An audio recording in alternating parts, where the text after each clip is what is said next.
Was that actually a contagious event? Well, I'm glad you brought that up because there is a book called The Invisible Rainbow by Arthur Furstenberg, and it describes that right after the Spanish flu pandemic, which, by the way, resulted in 50 million deaths. Right. Okay, so that is way, way, way, way more than our current situation. But the U.S. Public Health Service really wanted to get to the bottom of how this disease is spread so that if there was a future outbreak, they would know how to contain it. So they did a series of 3 experiments with people. They did some additional animal experiments as well. But the experiments with the humans, they had 100 healthy subjects, and then they had several people who were sick with the flu. So what they did is they had the people who were sick with the flu cough up as much nasty stuff as they could. They put swabs in their nose to collect the snot. They even swabbed their eyeballs. So they were trying to collect all of the particles that they thought were infectious that they could then deliver to a healthy person and make them sick.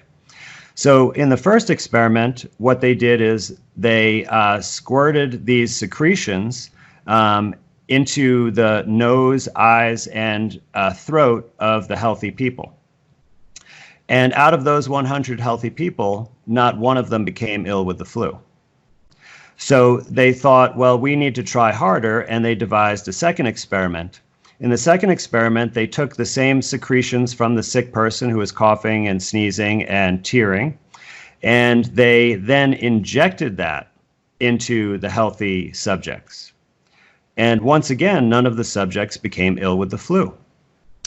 So they devised a third experiment thinking that perhaps a more natural, casual human contact is required for transmission of the disease. And so what they did is they had the person who was sick with the flu sit really close, like uncomfortably close to the healthy subject. And they had a conversation for like 5 or 10 minutes. I forget the exact time.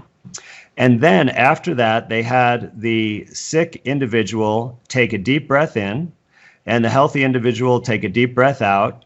And they put their lips together almost as if they were kissing, but no contact. And the sick person blew all of his breath into the healthy person who inhaled it all. And the results of that experiment once again showed that none of the healthy subjects became ill.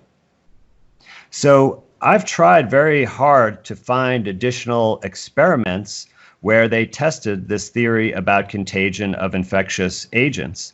And I could not find any conclusive studies that proved contagion exists.